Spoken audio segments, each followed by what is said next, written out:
오늘 제가 준비한 말씀은 제목은 그리스도인의 자유, 특권과 책임이라는 제목입니다.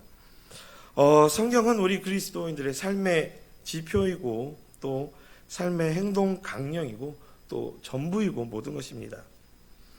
그런데 가끔 성경에서는 우리에게 정확하게 말해주지 않는 부분들이 있습니다.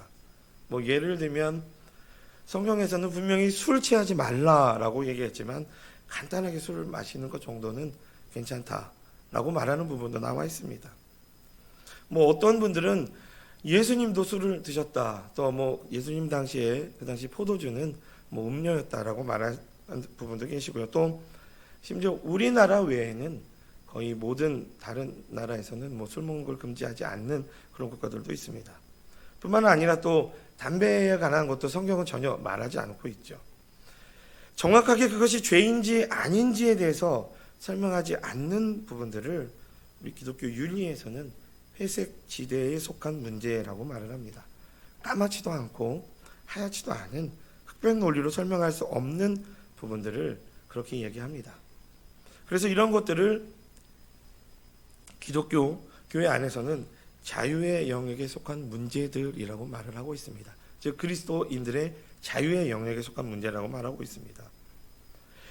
이 말은 그리스도인들이 자유로운 결단을 통해서 해결해야 될 문제들이 우리 삶에 때로는 많이 나타나고 있다라고 말하는 것입니다. 이러한 문제들을 해결함에 있어서 정말 중요한 것은 우리가 우리의 자유의 결단을 통해 행동하고 하는 그런 것들이 때로는 나에게도 영향을 주고 때로는 나 아닌 다른 사람에게도 영향을 줄 수 있다는 것을 인지해야 된다는 것입니다. 심지어는 교회 공동체 안에도 영향을 줄 수 있다는 것을 바로 알아야 됩니다. 그러므로 그리스도인의 자유에 대한 오늘 본문 말씀의 가르침은 우리에게 큰 유익을 줄 뿐만이 아니라 교회 공동체 안에도 커다란 유익을 줍니다. 오늘 본문 말씀은 제가 앞에서 말씀드렸던 술, 담배 이런 문제가 아닌 우상에게 바쳐진 음식의 문제에 대한 그런 설명을 말합니다. 우상에게 바쳐진 음식을 먹어야 하는가, 먹지 말아야 하는가 하는 문제가 고린도 교회 안에 있었던 것입니다. 그냥 단순히 먹어도 돼, 먹지 말아야 돼 이런 문제가 아니라 이 문제가 고린도 교회를 크게 시험에 빠지게 하는 어려움으로 나타났습니다. 그래서 이 문제를 고린도 교회의 몇몇 리더들이 사도 바울에게 전했고 사도 바울은 이 문제에 대한 답변으로 오늘 본문 말씀을 통해 고린도에 있는 성도들에게 그 답변을 전하고 있습니다.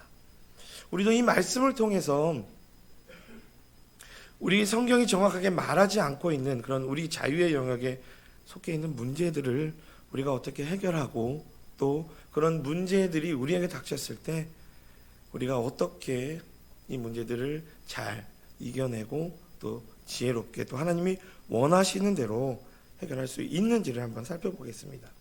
첫 번째로 사도 바울은 이런 자유의 영역에 속해 있는 문제에 있을 때 이 지식이 우리에게 주는 자유가 있다라고 분명히 말을 하고 있습니다. 요한복음 8장에는 진리를 알지니 진리가 너를 자유케 하리라 라고 분명히 말씀하고 계시죠. 예수님도 그렇게 말씀하셨습니다.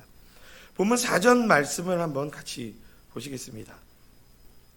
그러므로 우상의 제물을 먹는 일에 대하여는 우리가 우상은 세상에 아무것도 아니며 또한 하나님 한 분밖에 없는 줄 아노라. 이 말씀이 무슨 의미입니까? 우상은 아무것도 아닌 헛된 것 이렇게 말하고 있습니다. 헛된 것을 신처럼 만들어 놓고 섬긴다라고 말하고 있습니다. 아무것도 아닌 가상의 존재하지 않는 것. 그러나 하나님 한 분만이 존재하시고 실존하시고 우리 가운데 계시고 살아 계신다는 말씀을 사도 바울은 우리에게 말하고 있습니다. 이 말씀은 고린도 교회 너희가 분명히 알아야 될 지식이 있다. 그것이 뭐냐면 우상은 아무것도 아니라는 지식. 그리고 우리 하나님 한 분만이 온전하신 살아계신 하나님이시고 유일하신 신이시다 라는 진리라는 것입니다. 그 지식이라는 것입니다. 고린도 교회 당시, 사도 바울 당시 이 고린도 교회 성도들이 고기를 먹을 수 있는, 고기를 살 수 있는 곳은 딱 두 군데였습니다. 한 군데는 그들이 늘 사용하고 이용했던 시장이 있었고요. 또 한 곳은 신전이었습니다. 우상을 섬기던 신전. 아프로디테 신전이 고린도, 그 당시 고린도 도시의 센터에 아주 그 높은 곳에 아주 거창하게 지금도 남아 있습니다. 고린도 도시 전체를 바라보고 있는 곳에 그런 신전을 만들어 놓고 그 도시의 사람들은 그 신전을 찾아가 그 여신을 섬기고 여러 많은 우상의 신들을 섬겼던 것입니다. 그 신들에게 제사를 지낸 이후에 그 제물로 사용되었던 고기들이 그 신전 앞에서 많은 사람들에게 팔아졌습니다. 이 고기는 시장에서 파는 고기보다 굉장히 신선했고 또 저렴했습니다. 그래서 대부분의 사람들이 고기가 먹고 싶으면 그 신전에 찾아와서 고기를 샀었다고 합니다. 보통 우상에게 드려진 제물은 3등분 되었다고 합니다. 3분의 1은 불태워졌고 3분의 1은 제사장에게 드렸고 또 3분의 1은 그 제물을 드렸던 자에게 다시 되돌려주는. 그런데 만약 그 제사장들이 이 제물을 받지를 원하지 않거나 또는 돌려줬을 때 그 제물들이 바로 신전 앞에서 팔려졌었던 겁니다. 상당히 많은 부분이 신전 앞에서 사람들에게 팔려졌습니다. 따라서 이 그리스도인들은 과연 이 제물이 우상에게 바쳤던 이 제물이 영적으로 오염된 것인지 아닌지를 궁금해했습니다. 오늘날 우리에게는 뭐 이런 문제가 나타나진 않지만 비슷한 많은 성경이 우리에게 정확하게 말해주지 않는 그런 우리의 자유의 영역에 속해져 있는 부분들이 있습니다. 사도 바울은 이에 대하여 1절 말씀에 우상의 제물에 대하여는 우리가 다 지식이 있는 줄을 아니 지식은 교만하게 하며, 이 말은 그리스도인들은 적어도 이론적으로 우상이 아무것도 아닌, 우상에게 드려진 제물은 아무런 의미가 없는 단순한 고기라는 것을 안다는 의미입니다. 그런데 그 뒤에 지식은 교만하게 하며 라는 말을 덧붙입니다. 이 말의 의미는 이렇습니다. 우상에게 드려진 제물은, 우상은 아무것도 아닌 것이라 먹는 것에는 문제가 없지만 하나님 한 분만이 유일한 신이시라는 이런 지식을 알지 못하는 상태에서 너희가 잘못된 지식으로 이 고기를 먹어 많은 사람들을 시험에 빠뜨렸다. 그러므로 너희가 이 지식을 교만하게 사용하여 많은 사람이 시험에 빠지게 되었다라는 것을 설명하고 있는 것입니다. 고린도 교회 안에 이 지식을 가졌던 여러 리더들과 많은 그런 어떤 성도들이 아마도 그들은 이렇게 주장했을 겁니다. 여러분도 잘 알듯이 사도 바울이 우리에게 했을 때 우상이 아무것도 아님을 우리는 배웠습니다. 그러므로 우리가 이 우상에게 바쳐진 고기를 먹는 것이 무슨 문제입니까? 너무 신선하고 너무 저렴하고 너무 싼데 왜 이것을 안 먹죠? 이것을 안 먹는 것은 손해입니다 라고 주장하고 그것을 사 먹는 사람들이 있었던 것이죠. 그런데 분명한 것은 진리는 우리를 자유케 한다라고 예수님은 말씀하셨습니다. 그들이 가졌던 그 지식의 진리가 그 순간 그들을 자유케 하는 것처럼 보였지만 방금 우상을 숭배하고 어제까지 우상을 숭배하고 개종하여 사도 바울에 의하여 많은 복음을 듣고 개종하였던 고린도 교회 안에 성도들이 이 우상에게 바쳐진 제물로 인하여서 큰 시험에 빠졌습니다. 어떻게 그 어려움을 겪고 내가 거기서 나왔는데 다시 그 우상에게 바쳐진 그 제물을 먹을 수가 있지 했던 것이죠. 아마도 그것을 사 먹던 사람들은 본인들이 알고 있던 지식, 그 지식을 통해서 나는 전혀 내 자유에 또는 나의 신앙에 아무런 거리낌이 없어 라고 말했었던 것 같습니다. 반면에 그것을 보고 시험에 빠졌던 성도들은 아마 교회 안에서 굉장히 어려움을 겪고 있었던 것 같습니다. 그래서 사도 바울은 그들에게 또 다른 해결책을 제시합니다. 그 두 번째가 바로 사랑이 줄 수 있는 자유가 있다라고 말하는 겁니다. 보면 3절 말씀에 바울은 또 누구든지 하나님을 사랑하면 이 사람은 하나님의 아시는 바 되었느니라. 즉 지식이 주는 자유는 물론 있다. 그러나 그것을 사랑 안에서 사용해야 된다라고 말을 하고 있는 것입니다. 예전에 제가 어렸을 때 저는 인천에서 자랐습니다. 인천에서 태어났고 제가 살던 집을 제가 생각해 보니까요. 주인집이 있고 그 주인집이 세를 줬던 이렇게 공동으로 생활하는 집이 있었습니다. 저희 집이 맨 끝에 집이었고 그 옆에 한 4-5가구가 더 살았습니다. 여러분들 기억하실지 모르겠지만 한 40년쯤 전이겠네요. 그 당시에는 공동 화장실을 썼습니다. 화장실이 오늘날처럼 이렇게 집 안에 있는 것이 아니라 바깥에 있었어요. 저는 어렸을 때 그 화장실에 가는 게 너무너무나 싫고 무서웠습니다. 화장실이 뭐 더러워서라기보다도 밤에 가는 게 좀 무서웠어요. 어렸을 때는. 그리고 또 뭐 청결하지도 않았고 어느 날 이건 제 얘기는 아니지만 어느 날 한 꼬마가 있었습니다. 이 꼬마 역시 제가 어렸을 때 살았던 그런 환경처럼 집 문 밖에 나가야 공동 화장실이 있었던 그런 곳에 있었습니다. 밤에 이 친구가 너무 화장실에 가고 싶어서 아빠에게 아빠 화장실에 가고 싶어요. 같이 가주세요. 라고 이야기를 했답니다. 그런데 이 아버지가 그 아들에게 야, 이 녀석아, 너 주일학교 다니지? 너 아직도 그 엉터리 어른들이 말하는 거짓된 그 사실을 믿어? 그게 뭐냐면 그때 제가 다닐 때도 그 화장실 옛날 화장실에 가면 뭐 파란 휴지 줄까? 빨간 여러분들도 아시죠?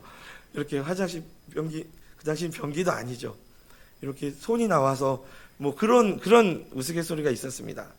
이 아이가 귀신이 나온다는 말에 너무 무서워서 아빠에게 같이 화장실 가기를 원했던 것이죠. 그런데 이 아빠는 주일학교 다니는 녀석이 왜 아직도 그런 말도 안 되는 소리를 믿냐? 화장실 귀신 따위는 없어.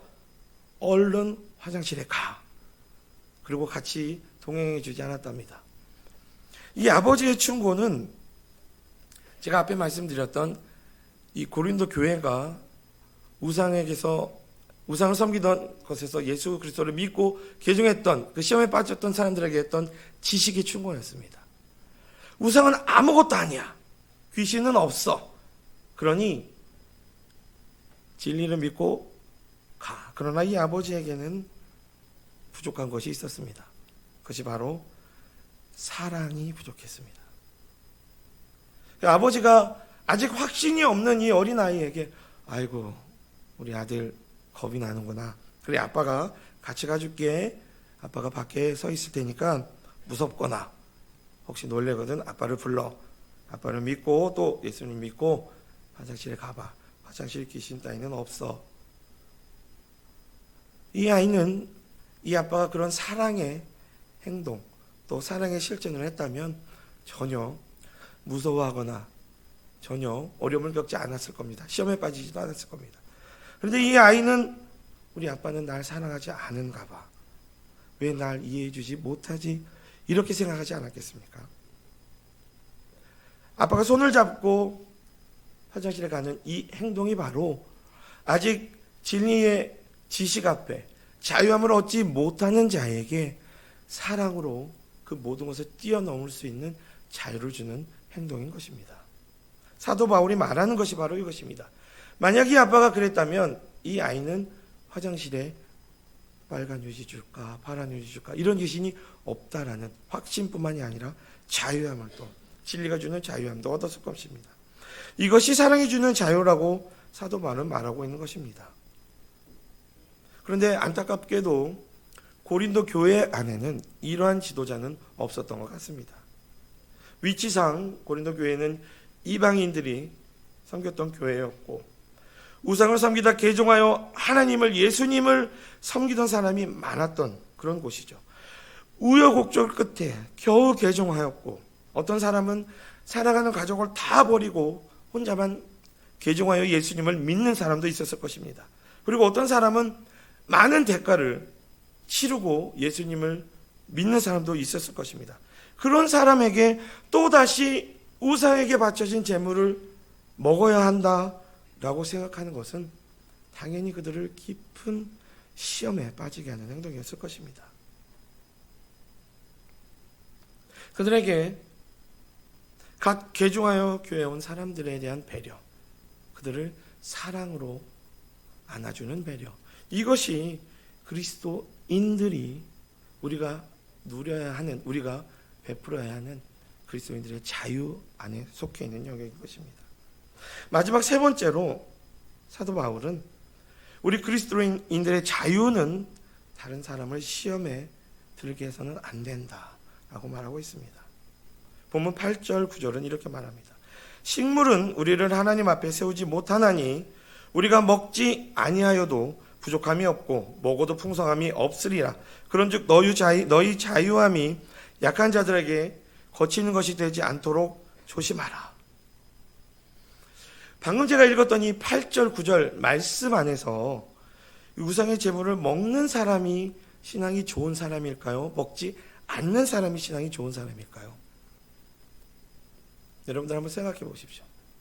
아마도 아무런 거리낌이 없이 우상의 제물을 먹는 사람이 더 신앙이 좋은 사람일 수 있습니다.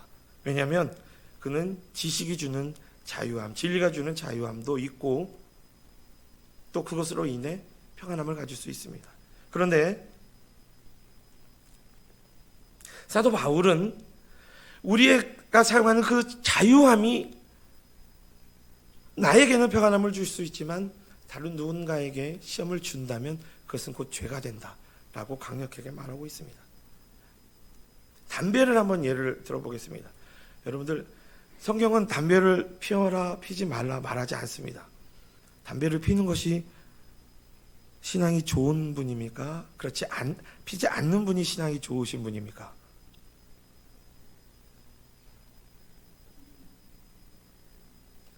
담배를 펴도 전혀 그의 믿음이나 그의 신앙에 해가 되지 않는다면 신앙이 좋으신 분이겠죠. 그런데 문제는 사도 바울이 말하는 것처럼 신앙이 좋다 나쁘다의 문제가 아니라 나의 자유가 다른 사람에게 아주 나쁜 영향을 줄 수 있다는 겁니다.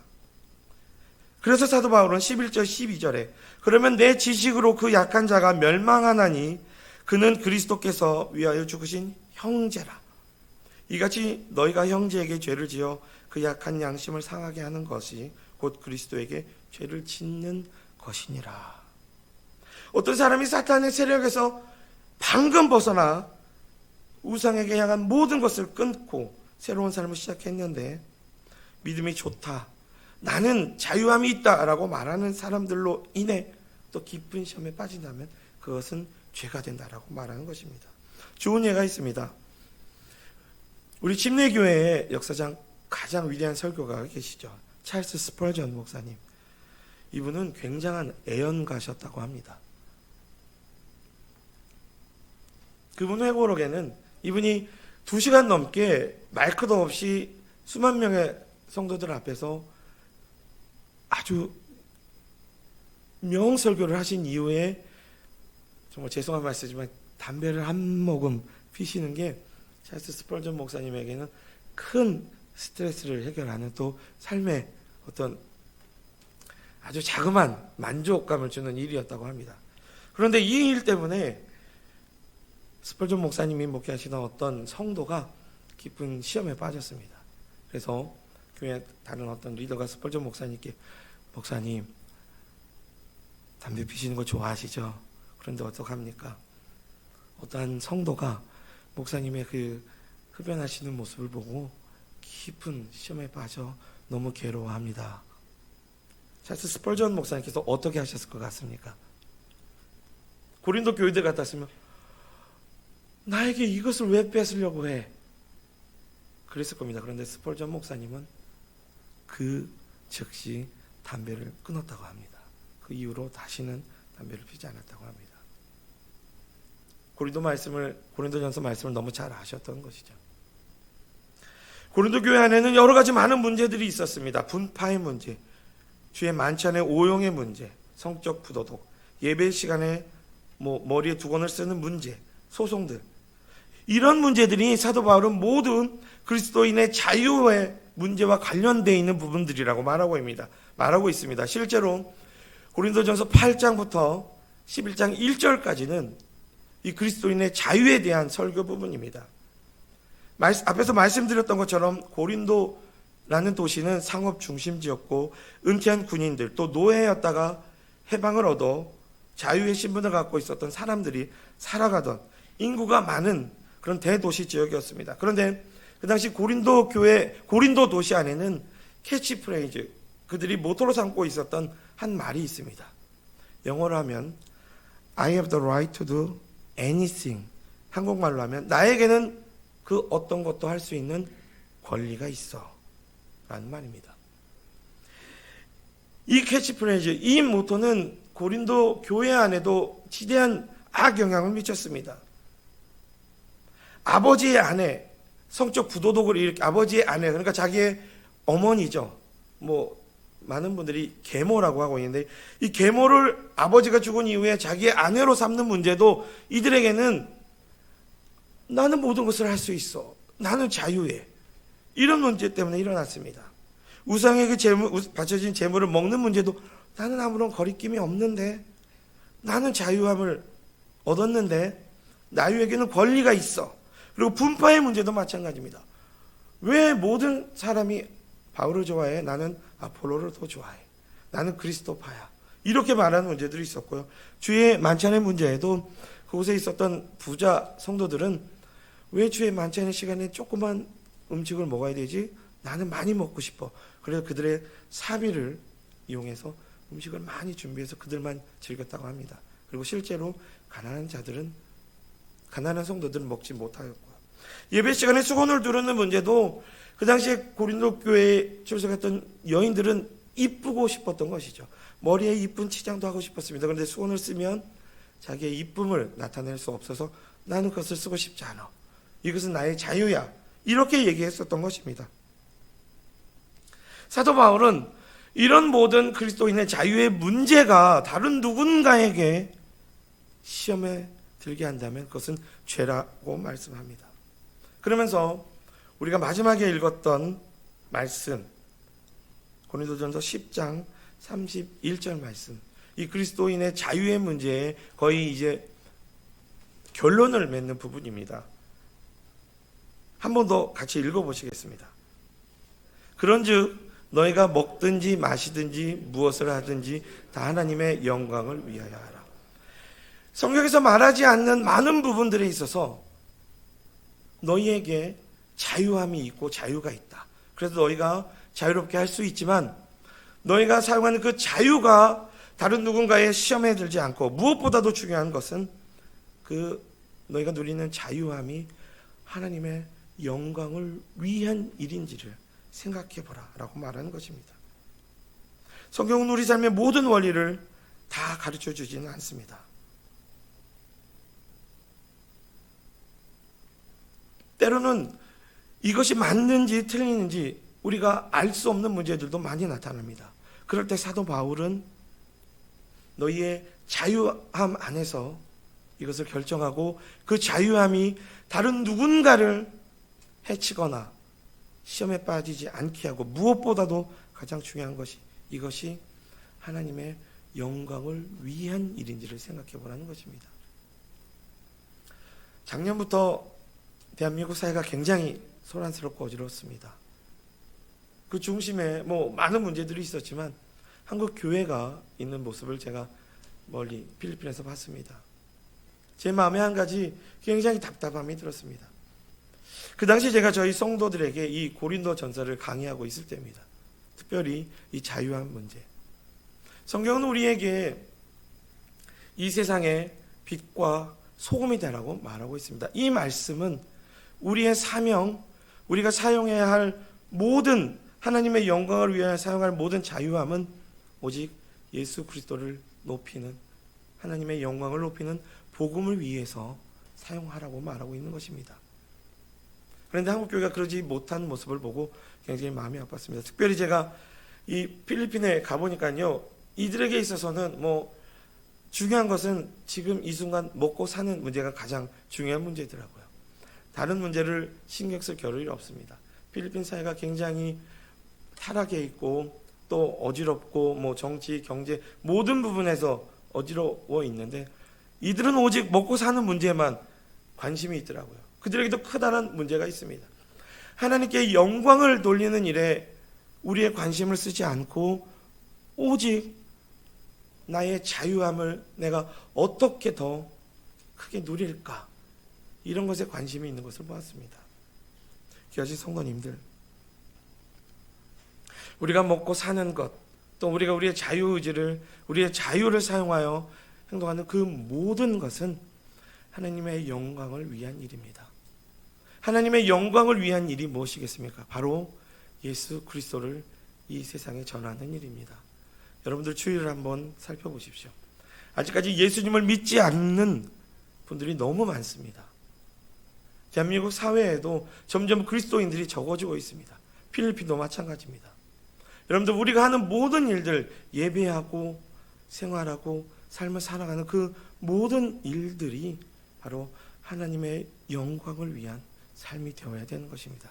하나님의 영광을 위한 삶은 바로 예수 그리스도를 온전히 전하는 빛과 소금의 삶인 것입니다. 우리 귀하신 성도님들 모두가 우리 하나님의 영광을 위한 삶을 사시도록 우리 주님의 이름으로 간절히 축원합니다. 잠시 기도하겠습니다.